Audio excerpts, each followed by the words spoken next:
Para tú tener vida eterna, todo lo que tienes que hacer es creer en Cristo. Para tú no venir a condenación, todo lo que tienes que hacer es creer en Jesucristo. Ahí lo tienen. Para tener vida eterna, todo, dice, todo lo que tienes que hacer es creer en Cristo. Entonces, como es todo, punto, ya nada más. Solo creer, punto. Pero hay alguien que está en desacuerdo con dicha afirmación. El mismo Jesucristo. La obra es para mostrarla a la fe, no para darle vida a la fe. Bien, vamos a examinar esto. A ver, estamos de acuerdo en que las obras son para mostrar la fe. Con eso no tenemos problema los católicos, así lo enseña Santiago 2:18. Pero luego el profesor Ramos pasa a negar y dice lo siguiente: la obra es para mostrar la fe, no para darle vida a la fe. Esa afirmación es directamente contraria a la enseñanza de la Escritura. Hola queridos jóvenes, queridos hermanos, ¿qué tal? ¿Cómo están? Espero que se encuentren muy bien. Lo prometido es deuda. Hace unos días hemos sacado un video al respecto de un debate que hubo entre Dante Urbina y Carlos Veloz. Seguramente lo recordarán. Les decía muy enfáticamente a todos los hermanos, pero también a los hermanos protestantes, que pueden realizar algunas preguntas. Y no saben qué. En este momento me encuentro justamente con Dante Urbina y hemos hecho una especie de recopilación de estas mismas para que en este video podamos responderlas. Así que vayan y acomódense, vayan y busquen un lugar donde puedan estar tranquilos. Si es que inclusive necesitan una notita o quizá un cuaderno, un esfero, pues consíganlo, porque lo que se va a tratar ahora es muy importante para responder a aquellas dudas que ustedes mismos han tenido. Inclusive, repito, nuestros hermanos protestantes. Tenemos aquí a mi lado derecho a Dante Urbina. Dante, ¿cómo estás? Muy buenas. Mucho gusto, padre. Muchas gracias por la oportunidad, ¿no?, de poder mostrar más la luz sobre este tema de la visión católica sobre la justificación, siendo que ha habido muchos comentarios, la verdad, mucho revuelo en redes sociales, más de lo que yo suponía, sobre este debate que yo tuve con el señor Carlos Veloz acerca de si la justificación es por fe y obras, postura católica, o por solamente fe, la postura protestante. Asimismo, quiero aprovechar, padre, para agradecerle aquí públicamente mucho por su trabajo que está haciendo en redes sociales. La verdad que es de mucha ayuda. Yo le había comentado en privado el comentario que me había dado a su vez mi esposa, ¿no? Y con el cual yo coincidí apenas me lo dio, que es que usted toma videos así de cosas populares, así que están en las redes y que uno puede pensar, bueno, pero esto no es un asunto como tan serio. Pero luego cuando usted da su reflexión, la reflexión procura ser seria desde el Evangelio, iluminar, y eso es una gran oportunidad porque hay muchas personas que de verdad necesitan ese mensaje, pero no se van a ir a leer directamente un tratado de teología o van a buscar un canal religioso o algo por el estilo. Y el tomar esos videos a los que usted reacciona como ocasión para poder brindar el mensaje del Evangelio es una cosa muy buena, padre, y siga adelante aún con las dificultades. Muchísimas gracias, Dante. En verdad, muchas gracias. Queridos hermanos, pues vamos a dar inicio a este programa. Yo solamente seré como el vocero de todos ustedes. Solamente pues propondré las preguntas y luego Dante va a tener la oportunidad de responderlas. Que dicho sea de paso, no sé si supiste, pero ya yo veía en las redes sociales que habían algunos debates, digamos, era como el eco de este debate sobre la justificación. Entonces ya algunos apologetas católicos contra protestantes, entre comillas contra, ¿no?, en el sentido del debate, pues comenzaron a hacer sus propios debates, ¿no?, al respecto de la justificación, también hablando aquí y acá. Me parecía muy interesante que, digamos, se haya hecho un eco tan grande y tan bonito también como tú lo has mencionado, también con ciertas dificultades o cosas que a veces no son muy cristianas, pero que a la final lo que es propiamente cristiano pues se va abriendo paso y va llegando a los corazones y a la inteligencia de quienes están dispuestos a recibir la luz de Dios, ¿no? Así que con todo esto, por eso es tan importante este video. Vamos a comenzar entonces. Dante, quizá algunos inclusive no tienen muy claro hasta ahora qué es la justificación. Quizás se ha hablado de la justificación, se ha tratado el tema, sin embargo, han insistido en esto de la justificación católica, cómo realmente la entiende. Y yo lo digo también como, digamos, un cristiano, como sacerdote, ¿no? Llegar a una distinción clara, ¿no? Se necesita cierta profundidad, ¿no? Se necesita cierto conocimiento teológico al respecto, pero luego llegar a explicarlo todavía de una manera inteligible, ¿no? Es todavía un arte tan hermoso. Así que queremos también escuchar qué es lo que nos podrías decir al respecto de la justificación concretamente según la doctrina católica, ¿no? Perfecto. Si vamos a hablar de la justificación bajo la doctrina católica, nosotros los católicos tenemos la bendición de que tenemos un estándar de doctrina que nos lo da el magisterio. De hecho, por ahí han salido algunos críticos protestantes a decir, Dante Urbina ha criticado tal versión de la postura protestante, pero hay también esta otra versión, y esta otra versión, y esta otra versión, y finalmente puede haber tal cantidad de versiones de la postura protestante como protestantes hay. O sea, no solo como denominaciones, porque dentro de una misma denominación hasta hay gente que tiene sus propias posturas. De hecho, es prácticamente imposible dar una definición que deje contentos absolutamente todos los protestantes, ¿no? Pero en el caso de nosotros los católicos, para el entendimiento de la doctrina, tenemos las definiciones oficiales del magisterio y un resumen oficial sencillo para explicación que se ha hecho de estas doctrinas, que es el catecismo. Entonces, yo no vengo a predicar acá mis propias teorías teológicas o mis propias elucubraciones filosóficas, sino a defender el depósito de fe. Vamos a leer, por tanto, lo que dice el magisterio de la Iglesia en el Catecismo de la Iglesia Católica. En concreto, voy a mostrar 3 numerales que hablan sobre la justificación. Numeral 1990. La justificación es la prolongación de la iniciativa misericordiosa de Dios que otorga el perdón. Entonces, ¿qué tenemos aquí? Que la justificación se asocia al perdón de Dios, pero se ve como un regalo, la iniciativa de Dios que nos amó primero. O sea, para los católicos la justificación es un regalo que recibimos. Hay protestantes que hacen una falacia de hombre paja de nuestra postura, que porque decimos que las obras están implicadas en la justificación, significa como que nosotros mismos lo obligamos a Dios a que nos tenga que pagar por unos méritos autónomos que nosotros hemos hecho aparte de Cristo y sin la gracia de Cristo. No, esa no es la postura católica. La postura católica sobre la justificación es que es una prolongación. Pero aquí viene la importancia. No es simplemente un evento en nuestra vida en que Dios nos declara justos y o nos hace justos, sino una prolongación. De este modo, para la visión católica, la justificación no solo es un evento declarativo, legal, extrínseco en un momento y punto, sino que adicionalmente es todo un proceso que transcurre porque el perdón y la misericordia de Dios se extienden a lo largo de nuestras vidas y las obras están implicadas porque nuestras obras surgen y tienen toda una dinámica con esa extensión misericordiosa del perdón de Dios. Asimismo, dice el catecismo en el numeral siguiente, 1991. La justificación es al mismo tiempo acogida de la justicia de Dios por la fe en Jesucristo. La justicia designa aquí la rectitud del amor divino. Con la justificación son difundidas en nuestros corazones la fe, la esperanza y la caridad. Esto es muy importante. Significa que nosotros acogemos la justicia de Dios por la fe. Por eso, cuando un montón de protestantes han salido a cuestionarme o atacarme citando pasajes bíblicos que hablan de la justificación por la fe, es que no entienden la postura católica. Los católicos creemos en la justificación por la fe. El catecismo ahí dice, por la fe. El problema es que los protestantes creen que es por la sola fe, que toda la justificación se resuelve solamente por la fe. Y al mismo tiempo que simplemente creer y que Dios te imputa de forma extrínseca la justicia de Cristo sin que realmente te haga justo en la justificación.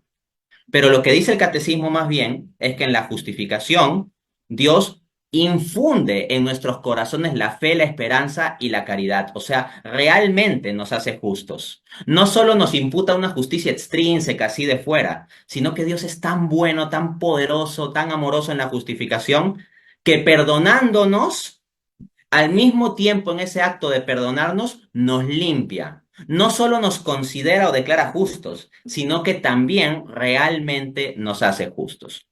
Última cita del catecismo.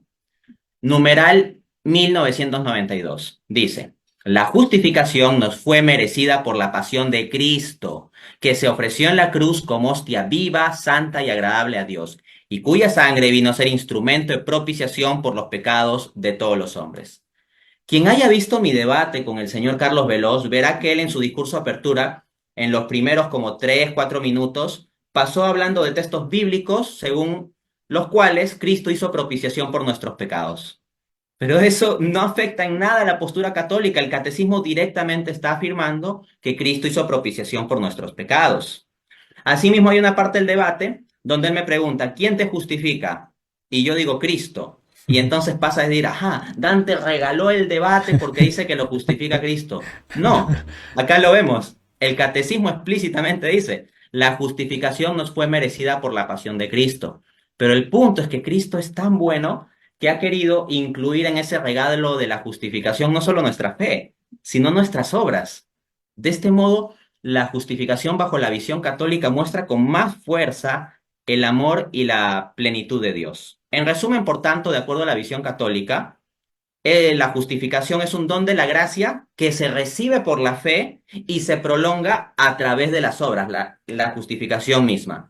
En cambio, para los protestantes, toda la justificación se resuelve por la sola fe, como se pone en evidencia, por ejemplo, en estas declaraciones de este pastor protestante, que quisiera que nos comparta, padre, porfa, el clip de video número 1. Para tú tener vida eterna, todo lo que tienes que hacer es creer en Cristo. Para tú no venir a condenación, todo lo que tienes que hacer es creer en Jesucristo. Ahí lo tienen. Para tener vida eterna, todo, dice, todo lo que tienes que hacer es creer en Cristo. Entonces, como es todo, punto, ya nada más. Solo creer, punto. Pero hay alguien que está en desacuerdo con dicha afirmación. El mismo Jesucristo. La Biblia refuta al pastor Will Graham. Jesucristo mismo refuta al pastor Will Graham. Mateo 19, del 16 al 17. Se acercó uno y le dijo, Maestro bueno, ¿qué he de hacer para obtener la vida eterna? Él le dijo, si quieres entrar en la vida, cumple los mandamientos. Si ese joven rico hubiera hecho la pregunta al pastor Will Graham, ¿qué respondió el pastor Will Graham? Ahí lo tenemos textualmente. Todo lo que tienes que hacer para obtener la vida eterna es creer.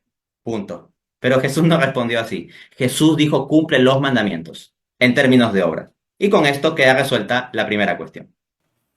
Solamente quisiera mencionar, para iluminar un poco esto de una manera muy práctica al respecto de la mística. Por ejemplo, Santa Catalina de Siena decía algo muy, muy interesante, ¿no? Que Jesús le decía, he querido ser amo y señor de absolutamente todo, pero menos de tu libertad y voluntad, ¿no?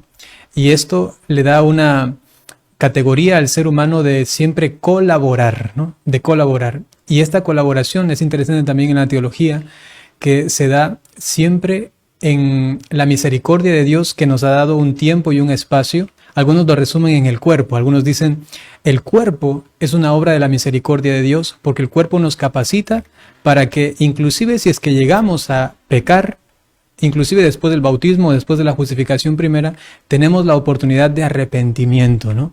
Y así como Dante ha dicho, pues se suele también llamar a una especie de justificación primera, pero luego también hay una especie de segunda, hasta algunos llaman tercera justificación, en el sentido de que hay una justificación primera, por ejemplo, de manera clara y explícita en el mismo sacramento del bautismo, pero luego hay una justificación segunda que es como una especie de aumento de justicia y que se da a través de la santificación y de la vivencia de esa justicia. Y otros hablan inclusive de una tercera justificación cuando uno cae en pecado mortal y tiene que otra vez entrar en el estado de gracia, otra vez entrar en esta renovación de esta justificación, ¿no? Y entonces, solamente acentuar esto para que se entienda que en la doctrina católica, entonces vemos a la justificación no en un primer momento acabado, terminado y ya determinante para nuestra salvación, ¿no? Eso es como muy, muy importante. Y segundo, justamente a raíz de esto, Dante, ya que tú has acentuado mucho este término, extrínsecamente, ¿no? Extrínsecamente. Eso es algo definitorio en la doctrina, en cambio, protestante, que rompe con la doctrina de justificación católica, ¿no? Y por ello tenemos una segunda pregunta, que dice lo siguiente. ¿podrías explicar la diferencia entre la imputación legal protestante y la transformación real católica respecto de la justificación? Perfecto. Este es un punto muy importante porque se refiere a la naturaleza de la justificación misma. Y en efecto, en la visión protestante solo hay una imputación legal extrínseca. Hice referencia a ello en la respuesta a la primera pregunta, pero conviene clarificar.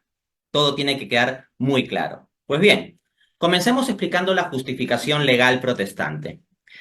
De acuerdo a la visión protestante estándar, y tengo que decir estándar porque eventualmente cada protestante puede sacar su propia visión protestante y puede haber tantas doctrinas protestantes como cabezas protestantes hay, pero en la visión protestante estándar de Lutero, Calvino, las confesiones de fe históricas, etcétera, al menos las más relevantes, siempre puede haber alguna confesión rara por ahí, pero tenemos que en la justificación para el protestantismo somos considerados por Dios como justos. O sea, como personas santas. Somos considerados por Dios como justos, aunque realmente somos pecadores. Entonces, se le llama una imputación legal extrínseca porque para fines legales de juicio, como juicio meramente legal, Dios nos considera justos. Pero en realidad seguimos siendo realmente pecadores. No digo que hayamos sido pecadores, sino que incluso en la justificación misma, seguimos siendo pecadores en la visión protestante. Entonces, el acto de justificación es un acto por el cual, bajo la visión protestante, Dios como que se autoengaña. Dios Ujú. elige autoengañarse en Jesucristo, por decirlo así, porque nos considera como justos, aunque realmente somos pecadores. ¿Qué es engañarse? Pensar en algo en tu mente que no es verdad en la realidad. Ahora, si Dios nos considera como justos, aunque en la realidad somos realmente pecadores y no somos justos, entonces Dios se está autoengañando. Se podrá decir, sí, es en virtud de la justicia imputada de Cristo, ok, pero eso simplemente significa que la justicia de Cristo sería el medio por el cual Dios se estaría autoengañando, considerándonos como justos, cuando no lo somos. Porque para los protestantes esa vida de justicia y de santidad no se da en la justificación, sino en el subsiguiente proceso que ellos separan como santificación y sobre lo cual volveremos dentro de un momento para profundizar. Entonces, para que se vea que yo no estoy inventando cosas aquí porque me da la gana, les voy a citar las palabras del mismo Martín Lutero, que hablando sobre las personas justificadas, dice lo siguiente: son en realidad pecadores, son en realidad pecadores, pero en la consideración de Dios son justos. Ahí lo tienen. De acuerdo a las palabras del propio Lutero, Dios se autoengaña considerando como justos a personas que en realidad son pecadores. Dios estaría creando una ficción legal en donde Dios cree algo que no es realidad. Esto está en una recensión de Lutero recogida por Johannes Ficker en Luthers Vorlesung über den Römerbrief 1515-1516, Leipzig 1908, volumen 2, página 105. Vamos ahora a dar luz y explicar la visión católica. La visión católica sobre la justificación es una transformación real, la transformación real católica, que consiste en que en la justificación Dios nos considera justos. Ahí coincidimos con los protestantes. En la justificación Dios nos considera justos. Pero donde discrepamos de la visión reformada es que en la justificación Dios no se autoengaña considerándonos justos, sino que considerándonos justos nos hace realmente justos. Y no meramente en un proceso posterior de santificación, sino en la justificación misma infunde en nosotros gracia justificadora y infunde en nosotros realmente justicia. Entonces la visión católica es genial porque no necesita que Dios se autoengañe, sino que Dios es tan bueno que nos considera justos y es tan amoroso que nos hace realmente justos también. Aunque fuimos impíos y fuimos realmente impíos, Dios justifica al impío dándole el regalo misericordioso de hacerlo realmente justo en la justificación. ¿Y saben qué? La Biblia le da la razón a la postura católica.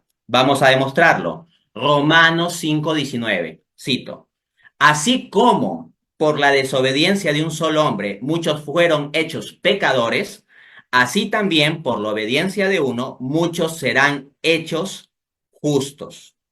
Ahora bien, yo pregunto, ¿Nuestra pecaminosidad es algo real? ¿Es algo que crea un efecto real en nosotros? Sí. Está la concupiscencia, la herida del pecado original, la concupiscencia presente en los hombres, y aparte de eso, nuestros actos concretos de pecado. Entonces, nosotros realmente somos pecadores con pecado, obras de injusticia, con cosas realmente malas. O sea, en Adán, en la caída de Adán, el hombre no solo es considerado como pecador, sino que realmente tiene la herida de la concupiscencia y realmente tiene actos pecaminosos. Pero en la justificación misma, Dios nos hace justos. Y por eso, acá dice, por la obediencia de uno, muchos serán hechos justos. Y de hecho en el versículo anterior habla de justificación. En Romanos 5:18 habla de la justificación, de cómo viene la justificación, y en Romanos 5:19 lo explicita en términos de que somos hechos justos, la visión católica. Y esto es necesario porque en el pasaje se hace una comparación, una simetría.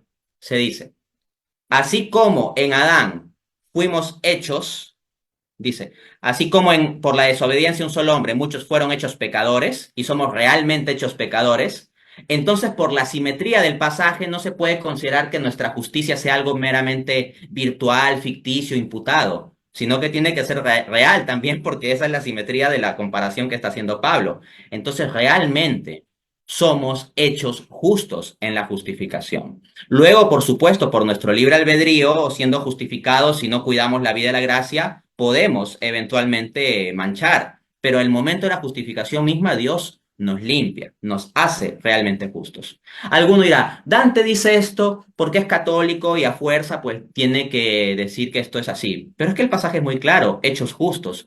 De otro lado, alguno dirá, es que Dante es un ignorante, que no sabe nada de teología, etc. Bueno, entonces vamos a ver lo que dice el gran académico protestante, PhD por la Universidad de Queensland, Michael Bird. Resulta que en Romanos 5:19 se utiliza la palabra griega katistemi para decir que somos hechos justos. Y dice este autor, cito, la palabra katistemi se refiere a un estado real, no a intercambios. Esto lo dice en Progressive Reformed Response en James Bell v. Paul Rhodes, Justification, 5 Views, InterVarsity Press, Darkness Grove, 2011, capítulo 3. Entonces, este autor protestante dice que la palabra griega no corresponde a un mero intercambio. Entonces, no es la doctrina protestante la doble imputación, sino esta palabra griega denota algo real. Por tanto, somos realmente justos y la Biblia destruye la postura protestante. Así es, y el mismo hecho de la redención de Cristo, el hecho de asumir el cuerpo, ¿no? El asumir la naturaleza, implica que quería realmente asumir la naturaleza ya en el sentido completo humano, ¿no? Para poder redimirla, pero a la naturaleza misma, ¿no? Si es que solamente hubiese dicho, bueno, vamos a hacer una justicia puramente legal, exterior, con un decreto o algo parecido, pues no necesitaba el hecho de asumir la humanidad misma, ¿no?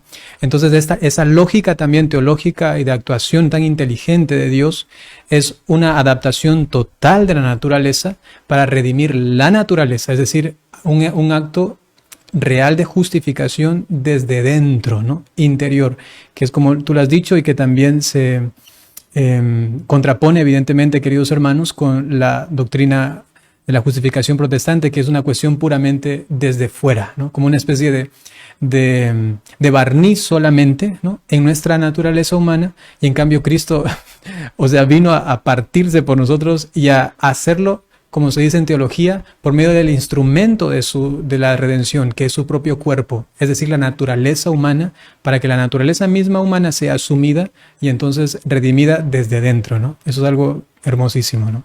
Es hermosísimo, es un muy buen punto y la verdad yo no lo había reflexionado tanto así con la conexión de cómo Cristo asume nuestra naturaleza y cómo conecta eso con una justificación real y no meramente ficticia. Le voy a robar ese argumento, padre.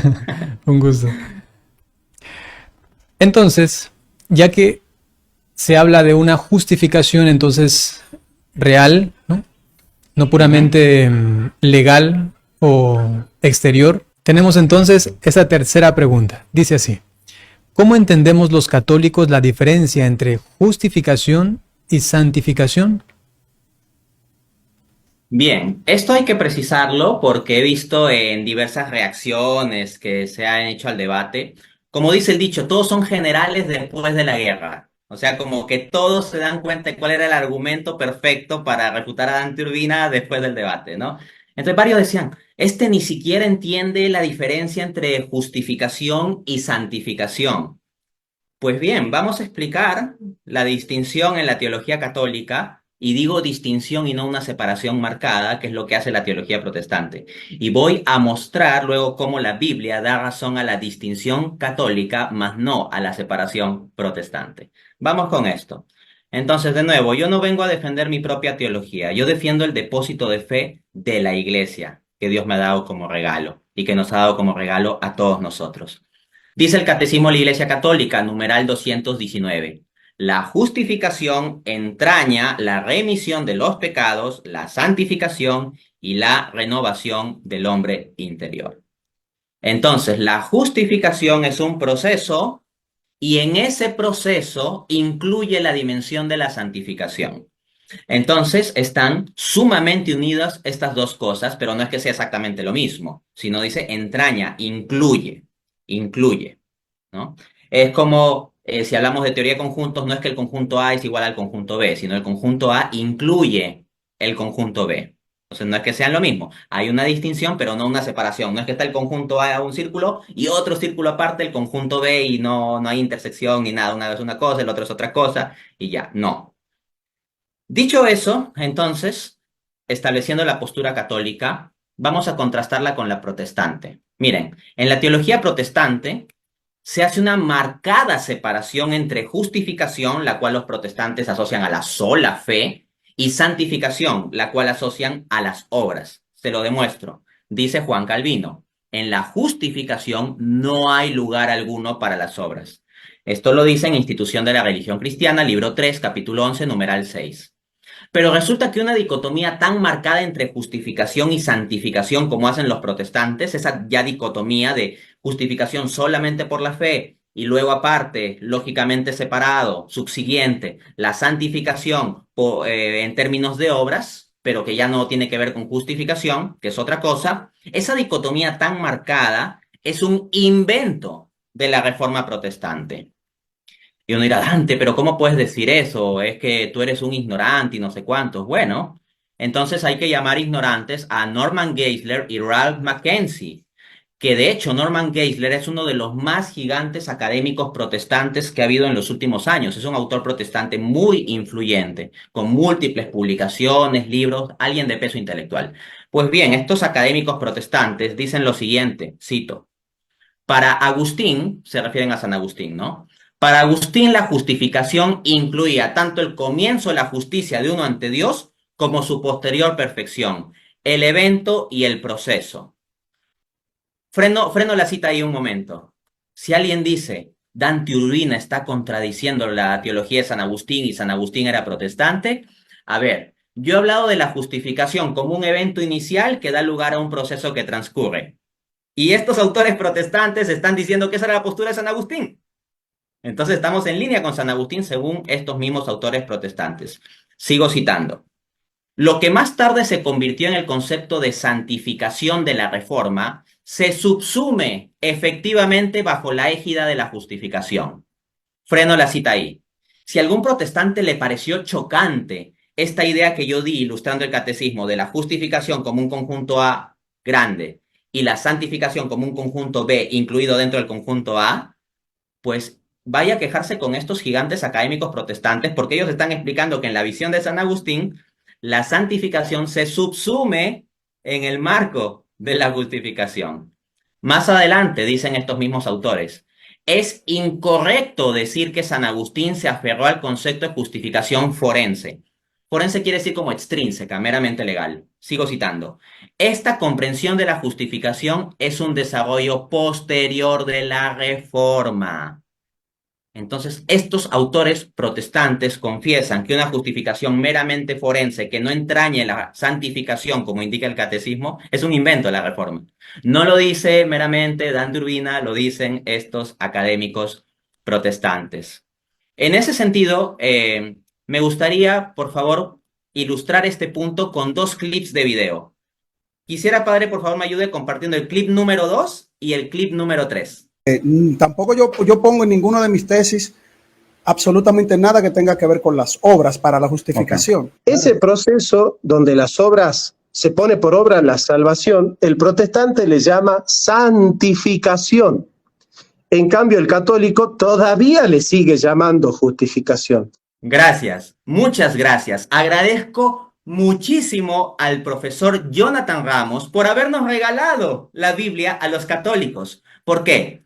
Porque el profesor Jonathan Ramos, según acabamos de escuchar, este filósofo protestante, dice que a ese proceso donde se ponen las obras, el protestante le llama santificación, y luego dice, el católico todavía le sigue llamando justificación. Pues bien, eso significa que la Biblia es un libro católico, porque voy a mostrar a continuación que la Biblia le llama también a eso, asociado a obras, a ese proceso, justificación. Gracias, profesor Ramos. Vamos a leer Romanos 2:13. Dice el apóstol, no son los oidores de la ley, sino los hacedores, o sea, los obradores, los hacedores de la ley, los que serán justificados. Palabra griega dikaio. El apóstol Pablo está hablando de ese hacer la ley y lo conecta a justificación. Si Ramos dice que eso lo hacemos los católicos, pues gracias, Pablo era católico. Otra cita, Santiago 2:21. Dice, no fue Abraham justificado, palabra griega dikaio, la misma que utilizó Pablo para hablar de justificación, no fue Abraham justificado por obras cuando ofreció a su hijo Isaac sobre el altar. Entonces, está hablando sobre las obras en el transcurrir de Abraham y lo conecta a justificación. Si Ramos dice que eso es lo que hacemos los católicos, pues muchas gracias, Santiago es católico. Un último clavo en el ataúd de la argumentación del profesor Ramos. Mateo 12, del 36 al 37, dice nuestro Señor, de toda palabra ociosa que hablen los hombres, de ella darán cuenta el día del juicio, porque por tus palabras serás justificado, dikaio, el griego, ¿no? Y por tus palabras serás condenado. Entonces, aquí Jesús está vinculando el ser justificado con la misma palabra griega con la cual Pablo habla de justificación, con obras tan específicas como cada palabra que decimos o que no decimos. Entonces, Jesús está vinculando esto de ser justificado, la justificación final, serás justificado en términos de obras. En consecuencia, nos está regalando a Jesús a los católicos, porque entonces Jesús estaría hablando como los católicos, y por lo tanto, el apóstol Pablo, Santiago y nuestro Señor Jesucristo se ponen del lado católico y no en el esquema protestante, al menos tal como lo presentó el profesor Ramos. Así es. Pienso que también esa intervención de él ayuda a iluminar mucho la distinción que existe, ¿no? Así que si quieren pueden volver a ver ese pequeño clip para que vean esta distinción, ¿no? De lo que ellos llaman la santificación, que es algo distinto a la justificación de manera absoluta, ¿no? En cambio, en la doctrina católica, esa santificación también involucra en sí mismo también la justificación. Es un proceso unitario inclusive, ¿no? Entonces es tan importante. Ahora, has mencionado las obras, que también las obras son importantes, obras de salvación.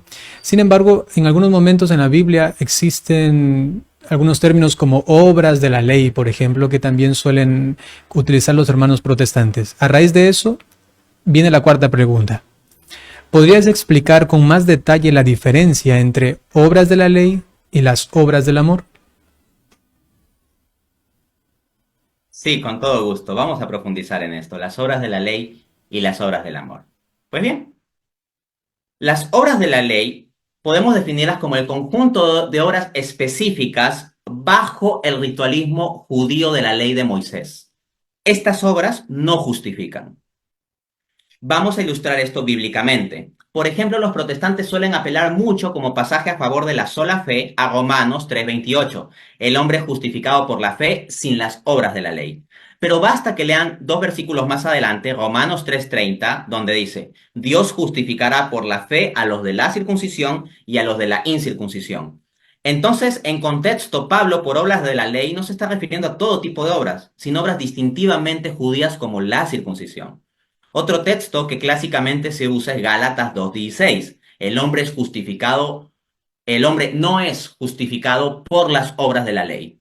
Pero si retroceden un poquito y ven el contexto, en Gálatas 2:12 dice: antes que viniesen algunos de parte Santiago, comía, se refiere al apóstol Pedro, comía con los gentiles. Pero después que vinieron, se retraía y se apartaba, porque tenía miedo de los de la circuncisión. Entonces ahí está hablando de la circuncisión o de obras como que los judíos no deberían mancharse comiendo con los paganos. Entonces, obras de la ley se refiere a eso. Y los católicos no sostenemos que tales obras se requieran para justificación y en consecuencia todos aquellos pasajes del apóstol Pablo que hablan en contra de las obras de la ley no afectan la postura católica. Porque lo que nosotros defendemos son las obras del amor en el orden de la gracia, las cuales podemos definir como aquellas obras, especialmente las de misericordia, que surgen bajo el orden de la gracia, o sea, habilitadas por la unión con Cristo, ¿no? Y estas obras sí justifican. Ahora, por ahí había protestantes, he visto comentando, Dante tiene que dar una lista de las obras del amor. Si piden eso, es que no entienden la naturaleza del amor. Es como que yo le pregunte a mi esposa, oye, ¿tú qué necesitas para que yo te demuestre que te ame? Por favor, hazme en Excel un listado numerado de cuáles son el conjunto de obras de amor que yo tengo que hacer para demostrar que te amo. O sea, los protestantes que me están pidiendo una lista están imponiendo una lógica judaizante a la visión católica. Y no, yo puedo con mucho gusto nombrar varias obras de amor. Pero si yo pretendiese que fuese una lista exhaustiva, sería tan absurdo y ridículo como que yo pretenda tener un listado numerado en Excel de las obras de amor que yo puedo tener para con mi esposa y pensar que ya eso lo resuelve todo. No, es que el amor no es así, es que no están entendiendo. De todas maneras, voy a ilustrar este punto con el pasaje de Romanos 13, del 8 al 9. Dice el apóstol: el que ama al prójimo ha cumplido la ley. Porque no cometerás adulterio, no matarás, no robarás, no darás falso testimonio, no codiciarás, se resume en amarás a tu prójimo como a ti mismo. El amor no hace mal al prójimo, así que el cumplimiento de la ley es el amor. Entonces, ahí lo tenemos. Hay una ley del amor, una ley del amor. ¿Y esa ley dónde aparece? La dio el nuevo Moisés. Quedó caduca la antigua ley mosaica, la ley de Moisés. Pero hay un nuevo Moisés, un nuevo legislador. Un mandamiento nuevo os doy, que os améis unos a otros como yo los he amado. Juan 15:2. Entonces salen los protestantes, como el señor Carlos Veloz, con el que debatía, decir, oye, pero ¿qué obras de amor no están contempladas en la Torá? Ciertamente hay preceptos relacionados con misericordia para con los pobres y cosas así en la ley antigua. Pero, ¿cómo habla Jesús? Un mandamiento nuevo os doy. Entonces, si me dicen que no hay ninguna novedad, no se están metiendo con Dante Urbina, se están metiendo con Jesucristo, porque están diciendo que Jesús no está dando nada nuevo. ¿Y cuál es la novedad?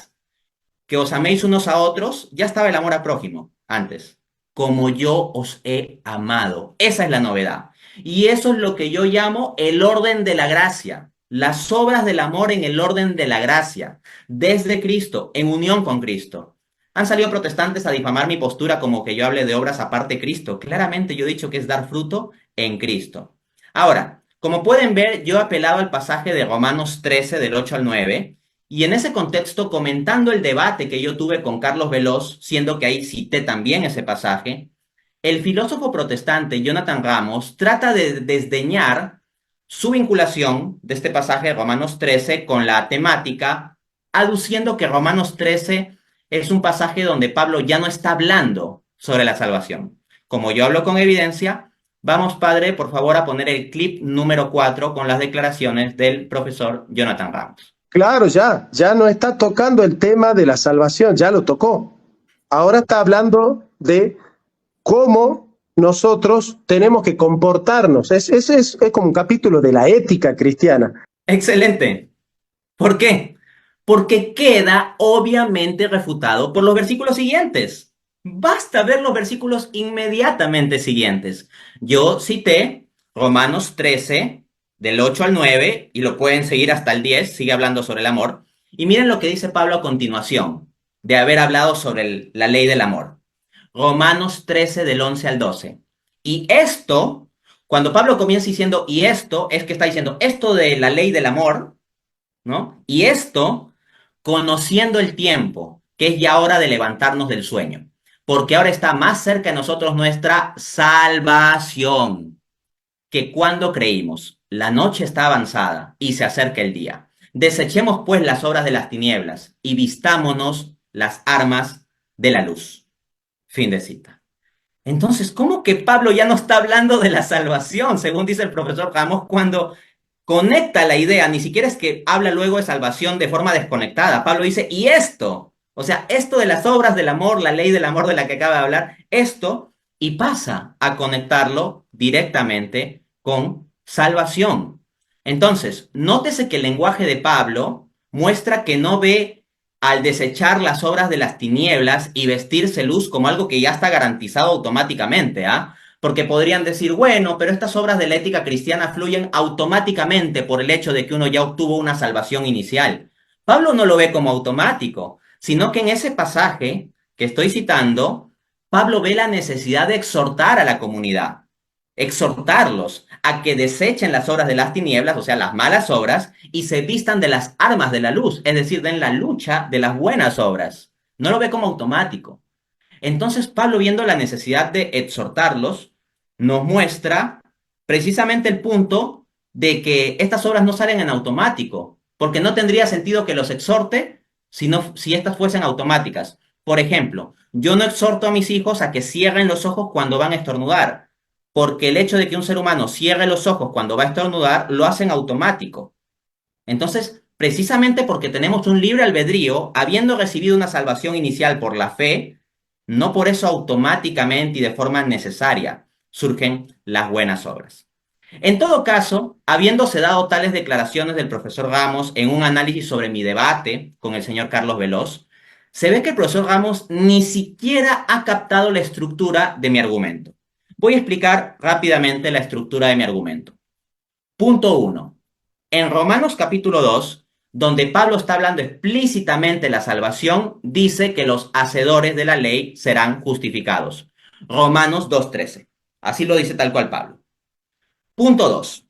Eso nos lleva naturalmente a preguntarnos, ¿los hacedores de cuál ley? ¿De cuál ley está hablando Pablo? Si sabemos que Pablo rechaza la idea de que uno pueda ser justificado por la ley correspondiente a los ritualismos distintivos de los judíos. Entonces queda la pregunta. Y aquí viene el punto 3. La respuesta es que Pablo no está hablando ahí de la ley distintiva de los judíos que no justifica, sino que está hablando de la ley del amor, la cual sí justifica. Y entonces tendríamos que buscar evidencia en las mismas cartas de Pablo de si es que él habla sobre la ley del amor. Y no requerimos ni siquiera irnos fuera de la carta a los romanos, porque en Romanos 13:8 dice, el que ama al prójimo ha cumplido la ley. Entonces, para el argumento que yo estaba construyendo, ni siquiera necesito que el capítulo 13 diga explícitamente la palabra justificación. No lo necesito. Mi uso de Romanos 13 es para identificar a qué ley podría estarse refiriendo Pablo cuando dice que los hacedores de la ley serán justificados. Asimismo, si nos vamos a Gálatas, la cosa queda más clara. En Gálatas 6:2 dice, ayúdense unos a otros a llevar sus cargas, cumpliendo así la ley de Cristo. Habla de la ley de Cristo y en términos de amor, ayudar a los otros a llevar sus cargas, sus sufrimientos. Luego, el señor Carlos Veloz, con el cual debatí, sostiene que no hay distinción entre las obras de la ley y las obras de misericordia, que todo es parte del mismo paquete sin distinción alguna. Entonces, que si se descarta el paquete de las obras de la ley para justificación, también quedarían descartadas las obras de misericordia. Vamos a escuchar esto. Padre, ayúdeme compartiendo el clip número 5. Nosotros vemos acá que hay un compendio general desde el Antiguo Testamento con relación a todas las obras. Cuando se habla de las obras de la ley, para los judíos, para lo que Moisés recibió de parte de Dios, no hay una distinción. O sea, no hay una división de las obras de la ley. Ok, esto es muy fácil de refutar. ¿Cómo de que no había una distinción o división de las obras de la ley? Por favor. Miren, los judíos sí entendían que había una distinción entre los 10 mandamientos y los demás preceptos. Los 10 mandamientos serían la expresión de la ley moral y los demás preceptos serían de orden civil, ritual o ceremonial. Sí se entendía que había una división. No se lo veía a las obras de la ley como un paquete indiviso en la Torá.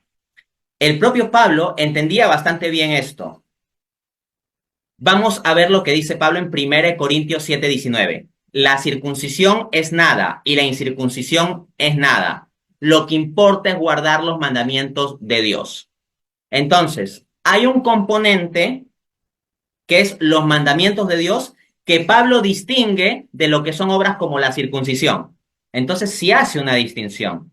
Ahora bien, cuando Pablo en el contexto cristiano habla de los mandamientos de Dios, ya no lo hace, claro está, de como en el paquete ritualista judío, sino que esa distinción que había de las obras morales para los cristianos es elevada por la gracia en el orden de Cristo, en el orden del amor. Entonces había unos mandamientos morales, pero ahora esos mandamientos morales no son descartados, pero tampoco son tomados en el mismo paquete de la Torá sin más, sino esa parte que es la ley moral es elevada en el orden de la gracia más allá del mero paquete de la Torá. Esa es la verdadera concepción católica y la concepción que expresó San Ireneo, padre de la iglesia del siglo II.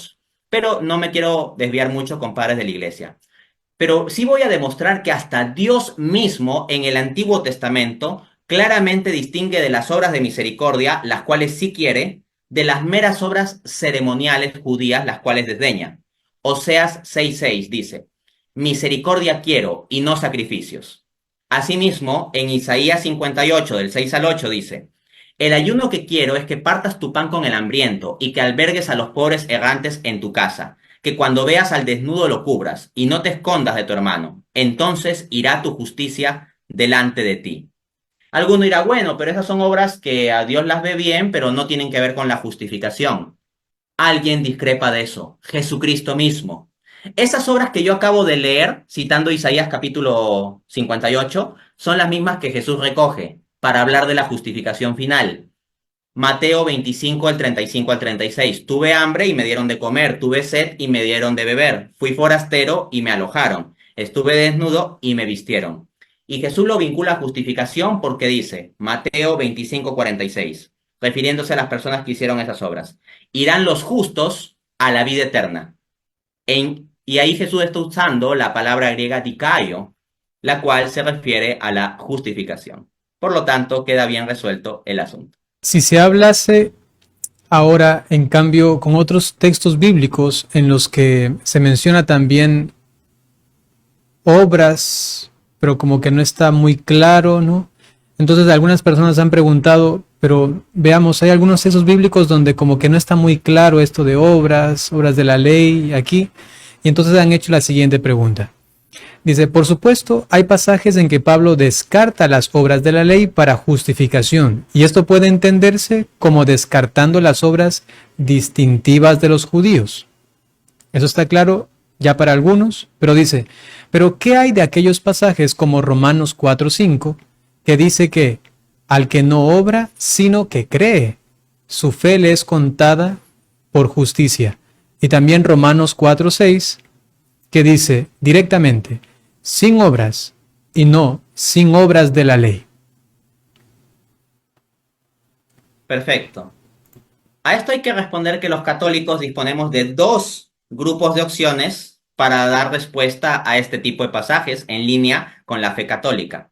Así que hasta tenemos doble. La opción 1 es que estos pasajes se pueden entender en términos de la justificación inicial, que no requiere obras previas, o de la restitución a la vida de la gracia, cuando una persona pues tiene una caída grave y tiene que ser restituido, de lo cual hizo el padre también referencia al comienzo del video cuando habló sobre el proceso de justificación y cómo ésta puede aplicar de distintos modos.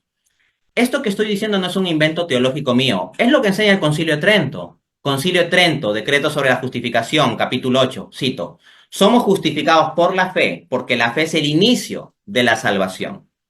Entonces, cuando se dice que Dios justifica al impío y que esto pues no requiere de obras, se refiere a que no se requieren de las obras previas del impío, porque el impío es impío, o sea, ha venido viviendo una vida de impiedad. Y si ha venido viviendo una vida de impiedad, pues no tiene obras previas que puede implicar en su justificación. Entonces, la justificación inicial es por la fe y ese es el inicio de la salvación. Eso dice Trento. Entonces, esos pasajes se pueden entender en esos términos y ya no hay problema, porque dice también el Concilio de Trento, cito, ninguna de las cosas que preceden a la justificación, sean la fe o las obras, ameritan la gracia de la justificación. Lo dice también en el capítulo 8. Entonces, el propio Trento está indicando que no es que obras previas van a conseguir la gracia de la justificación. La justificación inicial es un regalo gratuito, pero luego hay que perseverar en obras subsiguientes. Por eso el propio caso de Abraham que se discute en Romanos capítulo 4 es un caso en que después en Santiago 2:21 se nos dice que Abraham fue justificado por obras. Justificación inicial por la fe, obras subsiguientes asociadas a justificación. Eso es lo que nos muestra la Biblia completa y por lo tanto tenemos el modelo católico. Pero hay una segunda forma de responder a este grupo de pasajes. Opción 2. Se puede entender estos pasajes citados en contraste como contrastando la fe con las obras de la ley distintivas de los judíos. Alguno dirá, Dante, pero esos pasajes no dicen obras de la ley, simplemente dicen la palabra obras. No dicen obras de la ley. ¿Cómo lo vas a interpretar como obras de la ley, Dante? Eso es una locura. Bueno, si me dicen que es una locura, entonces culpen de ello también al gigante académico protestante, no lo pueden culpar de sesgo católico, gigante académico protestante Matthew Bates, PhD por la Universidad de Notre Dame, que dice lo siguiente, cito, demostrablemente Pablo abrevia la frase obras de la ley por obras en varios lugares. Por ejemplo, en Romanos 9:32. Luego apunta, Pablo claramente se refiere a las obras de la ley, lo cual puede probarse por el contexto más amplio, pero él abrevia solo por obras. Esto lo dice en la entrevista What is the New Perspective on Paul, entrevista en The Reman Radio, 8 de febrero de 2021. Entonces, Bates dice que hay que ver el contexto. ¿Qué pasa si vemos el contexto de Romanos capítulo 4? ¿Podemos encontrar señales de que las obras a las que está haciendo referencia conectan con lo que son obras de la ley distintiva de los judíos? Respuesta, sí. Y vamos a examinar el propio caso de Abraham, que es el que se está discutiendo inicialmente. Dice Romanos 4:3, porque para ver un texto en contexto hay que ver los versículos anteriores y los versículos siguientes. Romanos 4:3. ¿Qué dice la Escritura? Abraham creyó a Dios y le fue contado por justicia.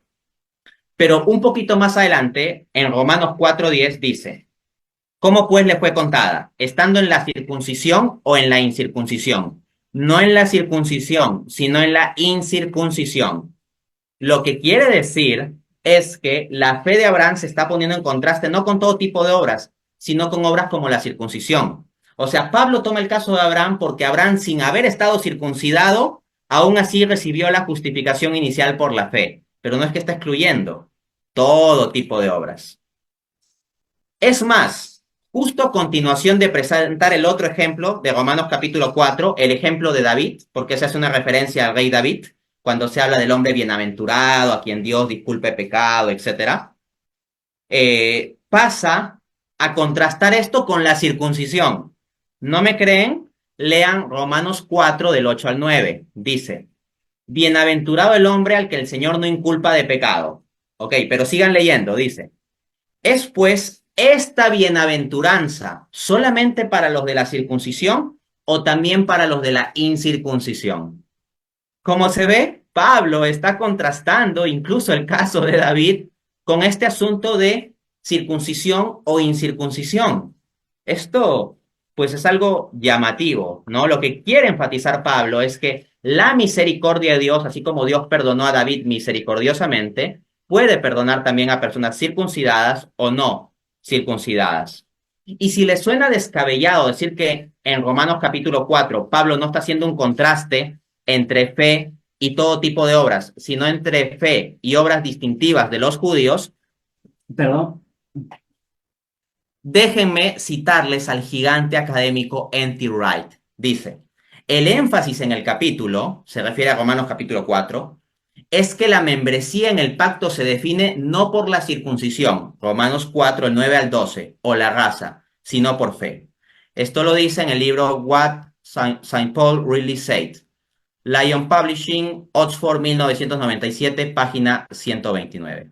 Entonces, ahí lo tienen. El propio N.T. Wright dice que en este pasaje el enfoque de Pablo es contrastar no con todo tipo de obras, no, lo que dice es con las obras asociadas a circuncisión o la pertenencia étnica o racial de los judíos. Algo que también me gusta muchísimo es cuando Santo Tomás de Aquino dice que la novedad del Nuevo Testamento es el Espíritu Santo, que nos hace capaces de realizar las obras de la gracia, ¿no? Y entonces, por ejemplo, Santo Tomás de Aquino tiene una visión tan clara de lo que significa la novedad de Cristo trayendo el Espíritu Santo que nos capacita para obrar de una manera superior, no por nosotros mismos, sino por la gracia del Señor en nosotros, ¿no? Cuando Jesús hablaba de a vino nuevo, pues hay que traer también odres nuevos. Es decir, que hay una novedad de gracia. Y por eso San Pablo, como tú lo has demostrado, pues habla de unas obras o una ley que matan. Y hay en cambio otra ley, la ley de Cristo, la ley del amor, una ley que en cambio hace libre, ¿no? Entonces, esta novedad es desde esa visión más neumatológica del Espíritu Santo, quizás se entiende el hecho de lo que hemos recibido, ¿no? El hecho de recibir el Espíritu en Cristo nos capacita para ahora realizar estas obras que inclusive el mismo Señor dijo, ustedes harán hasta obras más grandes, ¿no? En el sentido de que es el mismo Cristo actuando en nosotros de una manera tan portentosa en el Espíritu Santo, ¿no? Es impresionante, ¿no? Es impresionante lo bueno que ha querido ser Cristo con nosotros. O sea, no simplemente, ya, ustedes van a creer en mí y toda la justificación está resuelta ahí, punto, ¿no? Y si quieres poner alguna obra, le quitas gloria a Dios, como si Dios fuese alguien inseguro, egoísta, que si nosotros hacemos una obra, entonces, Dios dice, me están quitando gloria. No, o sea, Cristo es tan amoroso que ustedes harán obras más grandes que las que yo he hecho, ¿no? Entonces, algunos protestantes que pretenden como defender a Dios de que los seres humanos no podemos hacer ninguna obra porque le quitamos gloria a Dios, están teniendo una visión errada sobre Dios como si fuera alguien inseguro que si alguien hace obra le quita su gloria. No, Dios quiere manifestar su gloria por medio de nuestras obras. Esa es la visión católica de la justificación. Así es. Inclusive ahí también choca, mejor dicho, conecta con el sentido del mérito, entendido en la Iglesia Católica, ¿no? Que está unido a la justificación, a la gracia y el mérito. Esto lo ha explicado de una manera fantástica Raniero Cantalamessa, el predicador del Papa, y él decía, el mérito es puramente una loa, una alabanza a Dios mismo, porque el mérito no es otra cosa que, decía él, con un ejemplo tan sencillo, decía, es el padre con su hijo pobre que no trabaja, no tiene dinero, pero que el padre le mete una monedita en el bolsillo para que el hijo vaya a la tienda y compre un chocolate para regalárselo al padre, ¿no? O sea, es una obra de amor para el padre, pero todo viene justamente por el mismo padre que le pone la monedita, ¿no? Para que le compre el hijo.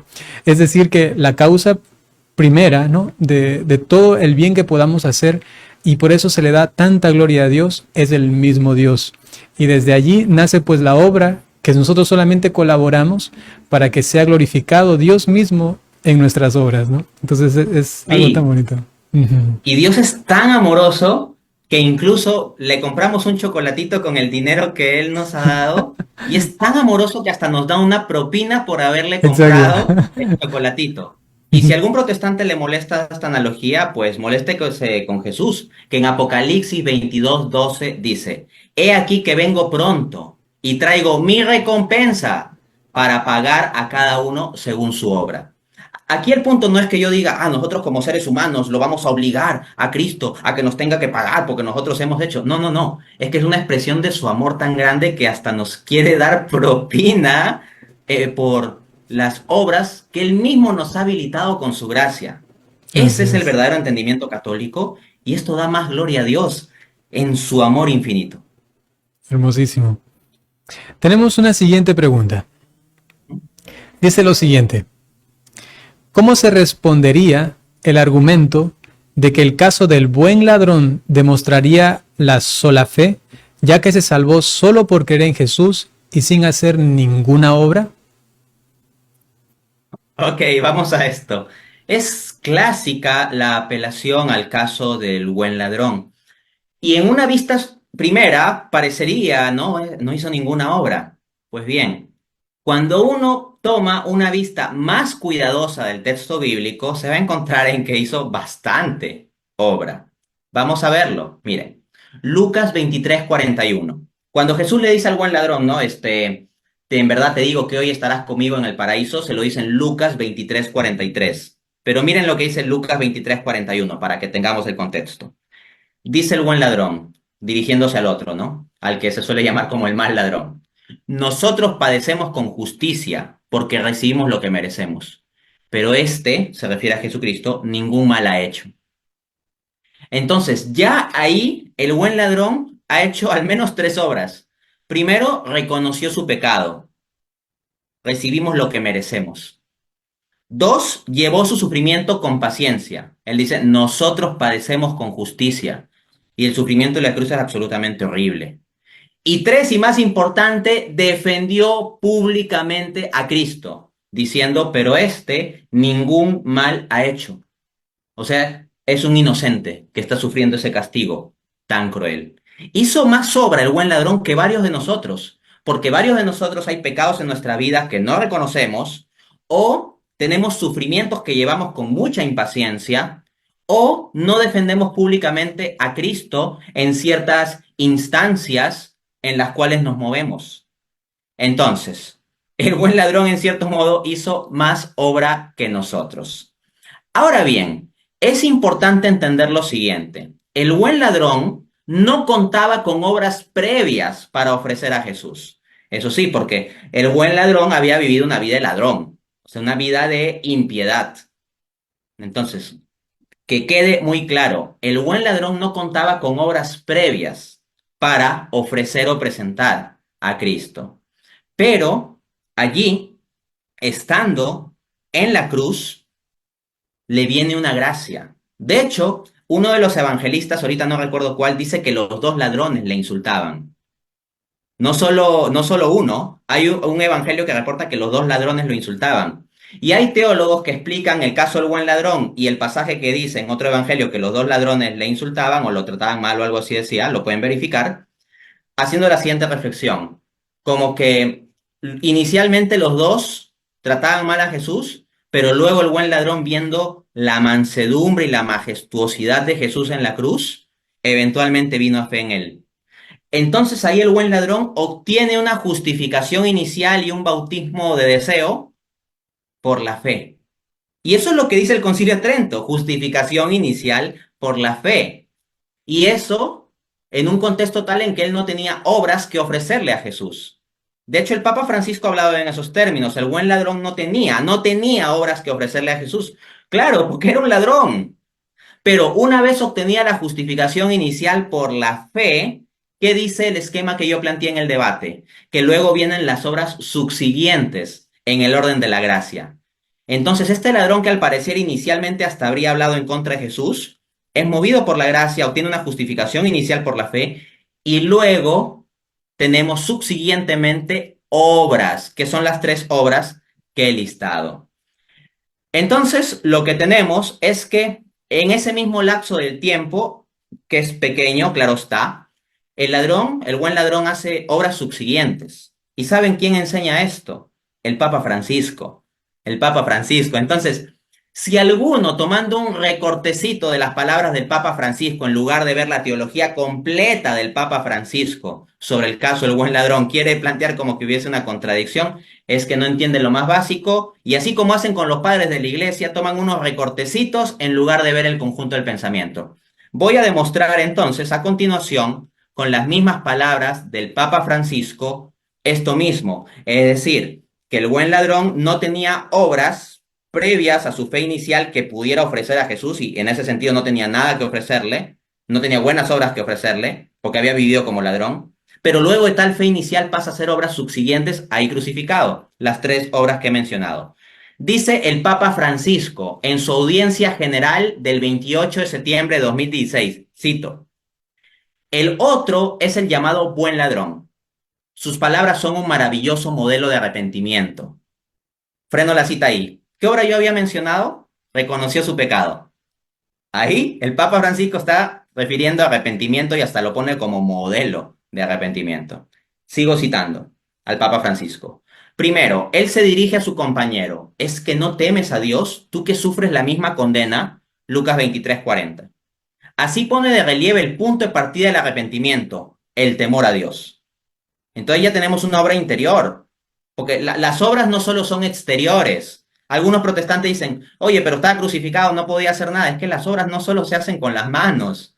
Hay también las obras interiores como la obra del amor, un amor primigenio. Un primer grado de amor es el temor a Dios, por ejemplo.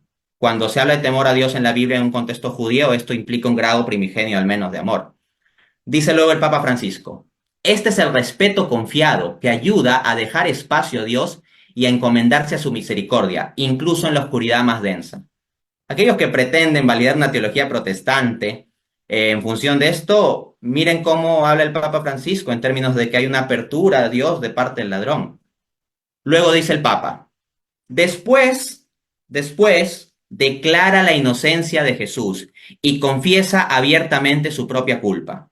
Y nosotros con razón, porque no nos lo hemos merecido con nuestros hechos. En cambio, este no ha hecho nada malo. Lucas 23:41.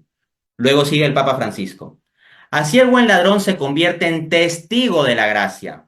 Ha ocurrido lo impensable. Dios me ha amado hasta tal punto que ha muerto en la cruz por mí. Entonces, note, testigo. ¿Y qué obra yo dije que realizó el buen ladrón? Que defendió a Jesús. Eso es dar testimonio del Evangelio. No es un testigo pasivo, un testigo activo, porque también defiende públicamente a Jesús. Esa obra la apunta allí el Papa Francisco. Sigamos leyendo. La fe misma de este hombre es fruto de la gracia de Cristo. Sus ojos contemplan en el crucificado el amor de Dios por él, pobre pecador. Eso es lo que acabo de decir hace algunos minutos. La justificación inicial de este hombre impío que es renovado por la gracia en ese momento y habilitado para obras subsiguientes. De nuevo cito al Papa Francisco. Es verdad, era un ladrón, había robado toda su vida. Esto explica por qué el Papa Francisco decía que el buen ladrón no tenía buenas obras que ofrecer a Jesús. O sea, para su justificación inicial, pues, o sea, había sido un ladrón. Pero yo hablo aquí de la justificación subsiguiente. Sigamos leyendo lo que dice el Papa. Pero al final, arrepentido de lo que había hecho, mirando a Jesús tan bueno y misericordioso, logró robarse el cielo. Este es un buen ladrón. Entonces, como dice, al final, no tenía obras previas porque había vivido como un ladrón. No podía conseguir la justificación inicial, y el Concilio de Trento enseña que no podemos conseguir la justificación inicial por obras previas. Pero dada su justificación inicial por la gracia de la fe, vienen las obras subsiguientes y luego el Papa Francisco dice que al final, lo cual podemos conectar con justificación final, al final termina robándose el cielo. Y vemos que hace un conjunto de obras. Y Cristo estaría contento, porque Cristo mismo dijo que el reino de los cielos es de los violentos, y los violentos son los que lo arrebatan. Entonces ahí el buen ladrón actuó con violencia en el sentido de sacudir las cosas, porque ahí crucificado, pero soportó su dolor con paciencia y defendió a Cristo. El buen ladrón robó, hizo la obra santamente de robar el reino de los cielos. Y eso lo habilitó la gracia de Cristo, y ese es el esquema completo del pensamiento de Francisco, y es coherente con la visión de justificación que he estado presentando. Y si alguien piensa que hay contradicción, es que no está tomando completo el pensamiento de Francisco o no está entendiendo lo más básico de la teología católica. Y por otro lado, deberían buscarse otro argumento, ¿no? U otro pasaje, otra forma, porque ese de aquí más bien contradice contundentemente la visión protestante, ¿no? Entonces sí, sería bueno que ya vayan, no sé, buscando otra forma si quieren argumentar a favor de un modelo en el cual solamente se ha justificado por la sola fe, ¿no? Entonces sería también una recomendación para los hermanos protestantes, y si no lo encuentran, pues deberían repensar su situación, ¿no? Y tenemos una última pregunta, Dante. A ver, si todo esto está claro, entonces alguien decía, bueno, te tengo esa pregunta. Si todo está claro y era claro, si los argumentos aquí desarrollados a favor de la postura católica con fuentes bíblicas son tan sólidas y contundentes? ¿Por qué tanta gente se volvió protestante en esa época? Ok, vamos a examinar esto. En efecto, el caso a favor de la visión católica es bastante fuerte y, como hemos visto, bien sólido a nivel bíblico. Y el caso a favor de la visión protestante es tan pero tan débil que los protestantes, intentando defender o explicar su doctrina de la sola fide, eventualmente llegan a unos extremos tales de hacer afirmaciones que son directamente contrarias a la Biblia. Como por ejemplo la siguiente afirmación del profesor Jonathan Ramos. Padre, compártanos el clip número 6. La obra es para mostrarla a la fe, no para darle vida a la fe. Bien, vamos a examinar esto. A ver, estamos de acuerdo en que las obras son para mostrar la fe. Con eso no tenemos problema los católicos, así lo enseña Santiago 2:18. Pero luego el profesor Ramos pasa a negar y dice lo siguiente: la obra es para mostrar la fe, no para darle vida a la fe. Esa afirmación es directamente contraria a la enseñanza de la Escritura, porque dice Santiago 2:26. Como el cuerpo sin espíritu está muerto, así también la fe sin obras está muerta. Entonces, Santiago nos está enseñando un principio en el cual identifica a la fe con el cuerpo y a las obras con el espíritu. Ahora bien, ¿qué es lo que hace el espíritu respecto al cuerpo? Le da vida. Así se plantea en el contexto judío. Y no solo eso, la Biblia explícitamente lo enseña. En Juan 6:63, el espíritu es el que da vida. Entonces, si nos está diciendo la fe es el cuerpo, Santiago 2:26 nos dice la fe correspondiente al cuerpo, las obras al espíritu, y en Juan 6:63 se nos enseña que es el espíritu el que da vida. Se sigue por inferencia directa que las obras dan vida a la fe. ¿Y qué decía el profesor Jonathan Ramos hace unos segundos? Lo que decía es, la obra no es para darle vida a la fe. Entonces, efectivamente, el caso bíblico en contra de la sola fide y a favor de la postura católica es muy sólido. Y por tanto se plantea legítimamente la pregunta, o sea, ya, pero si esto es tan sólido, ¿por qué se dio la reforma protestante? ¿Por qué al final tanta gente se fue para el lado del protestantismo? Voy a responderlo. Puedo identificar al menos 3 razones. La primera es que la gente no solo seguía por su razón, sino que muchas veces seguía por sus pasiones, o incluso la arrogancia les lleva a aferrarse a ideas que puedan ya estar demostradas como falsas. Y si fastidia esta referencia sobre la arrogancia, miren lo que dice el mismo iniciador del protestantismo, Martín Lutero. Cito: no admito que mi doctrina sea juzgada por nadie, ni siquiera por los ángeles. Quien no escuche mi doctrina no puede salvarse. Esa frase Lutero la encuentran en su escrito titulado Contra la falsedad del llamado estado espiritual del Papa y sus obispos, del año 1522. Así lo dijo Lutero. Entonces hay gente que por más que le demuestres, por su arrogancia, se aferran, porque Lutero no está defendiendo la palabra de Dios, está defendiendo su interpretación particular de la palabra de Dios. Y él toma su interpretación particular con tal seguridad que dice, ni los ángeles pueden juzgar mi doctrina. Palabras de Lutero. La segunda razón por la cual, aunque la sola fide protestante sea una doctrina tan débil, aún así se extiende el protestantismo, es porque la sociedad no es un mesurado club de debates teológicos. Yo sostuve un debate con el señor Carlos Veloz sobre el tema de justificación y creo que para cualquiera que vea cuidadosamente ese debate y tome nota de los argumentos y reflexione, el resultado creo que sale meridianamente claro. Yo no necesito hacer videos diciendo yo gané el debate, yo le gané a Veloz, yo soy el único que le ganó a Veloz o cosas así. Yo no necesito eso. Lo que yo siempre he hecho con mis debates es decirle a la gente, vayan y véanlos. Y cuando a mí me entrevistan, muchas veces suelo mencionar que lo más conocido en mi trabajo son mis debates y que la gente vaya a mi canal de YouTube a la lista de reproducción de debates y los vea. O sea, yo no estoy necesitando decir yo gané el debate, yo soy el único que gané el debate o algo así. No, Yo simplemente digo, vayan y vean los debates, pero véanlos con paciencia, véanlos tomando apuntes, véanlos viendo el contexto bien de las cosas y revisando. Y si los ven así sistemática y objetivamente, yo me siento confiado en que cualquiera de estos debates se pueden ver. Pero, como explico, la sociedad no es un club de debates. En la sociedad hay sesgos cognitivos, intereses políticos, intereses económicos, etcétera. Y no solo eso, sino que gran parte de la gente no es que se mueve por una pura cultura de analizar objetiva y lógicamente debates teológicos en el siglo XVI.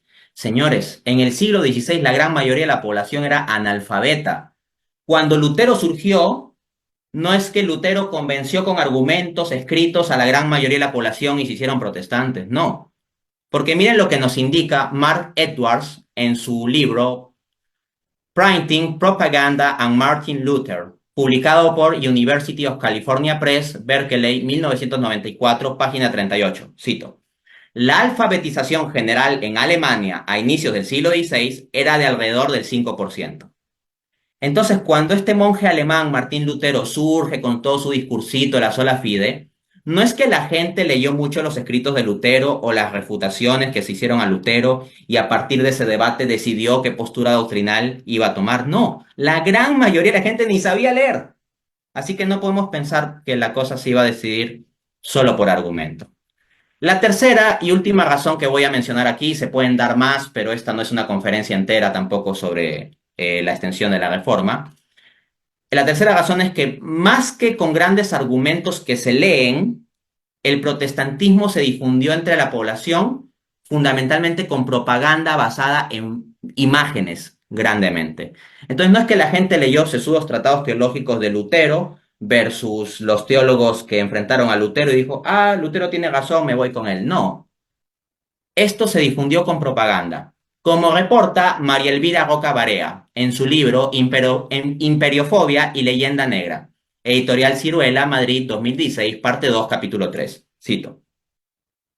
La imprenta pone de manifiesto el poder taumatúrgico de las imágenes, y Lutero es el primero en comprender que un uso eficaz de este medio es esencial para triunfar. En esto fue un visionario. El uso de imágenes será decisivo en todos los frentes de propaganda. Luego apunta. Para que el lector se haga una idea de la cantidad de textos implicados, en la mayoría de las ocasiones acompañados de imágenes, señalaremos que John M. Todd calcula que solo Lutero hasta 1530 produjo alrededor de 3.183 panfletos, de los cuales 2.645 fueron escritos en alemán y 538 en latín. Todd insiste en que su inventario puede no ser exhaustivo y que además solo abarca hasta 1530. Lutero siguió escribiendo hasta su muerte en 1546. A esto hay que sumar los escritos de otros grandes propagandistas como Andreas Bodenstein, Burkhardt, Urbanus Regius, Philip Melanchthon y otros. La totalidad de escritos propagandísticos católicos, según Edwards, alcanza la ridícula cifra de 247 panfletos, con el agravante de que en su mayoría eran sesudas respuestas teológicas salidas de la pluma de Johannes Cochleus, Hieronymus Emser, George Witzel y Johann Eck. Fin de cita.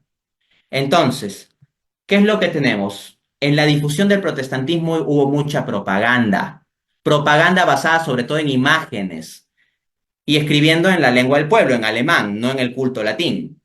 Entonces, ¿qué nos demuestra esto? Que si Lutero hoy en día hubiera vivido, Lutero no estaría ocupado en grandes debates teológicos y sesudos tratados. Habría hecho algunos, seguramente, pero ¿saben en qué estaría más ocupado Martín Lutero? En hacer memes. Y si creen que es una exageración, les invito a que revisen cómo eran esos panfletos que se distribuían en esa época y cómo eran los dibujos que se ponían en esos panfletos. Dibujos que Lutero coordinaba en gran parte con los respectivos dibujantes. Y si ustedes ven esos dibujos, son grotescos. Yo no digo que los católicos no hayan hecho panfletos con dibujos, pero estadísticamente hablando, lo que se ve es que los protestantes utilizaron muchísimo más esta herramienta. Así que no fue una batalla de argumentos, fue una batalla en cierto modo de memes del siglo XVI. O sea que además de protestantes también se les podría llamar casi que revolucionarios, un poco más como marxistas, comunistas, ¿no? En el sentido de la vía del populismo, en el sentido de buscar una forma allí más de marketing, ¿no? Sí, sí, es que para lograr esta ruptura, ¿no? Dentro de la iglesia se lamentablemente confabularon algunas cuestiones y la imprenta pues fue una de las cosas más fuertes, y luego también los panfletos y las imágenes que se ponían dieron digamos, hicieron propicio a que se diera esta lamentable ruptura, ¿no? Sí. Dante, has respondido muy bien las preguntas. Pues los queridos hermanos aquí que están presentes, tanto católicos como protestantes, seguramente tienen mucho que pensarlo, reflexionarlo. Les pediría también a todos ustedes, hermanos, que no se queden solamente con lo que se ha dicho, intenten hacerlo de manera muy práctica, ¿no? O sea, dense cuenta de la lógica en su vida, toquen tierra lo que está pasando con ustedes en relación a la gracia, en relación a su relación con Dios, en su proceso de santificación, para que se den cuenta de que esto es real, ¿no? O sea, no es solamente una cuestión teológica ya apartada, ¿no? Sino que tiene que ver con lo que estoy viviendo yo ahora. Pero para eso, hermanos, hay que orar. Y hay que en la oración también poner un poco de nuestra inteligencia en la reflexión, en la meditación, para darnos cuenta de la coherencia que tiene.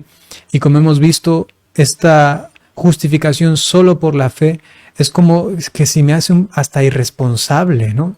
Es como que se me hace un poco apartado de la colaboración con Dios, ¿no? Lo que se conoce en la teología también como la gracia cooperativa, ¿no? Intenten ustedes como encarnarlo y experimentarlo desde la oración en su vida cotidiana, ¿no? Que esto es lo más importante, cuando la teología se encarna y se ve en la vida presente, ¿no?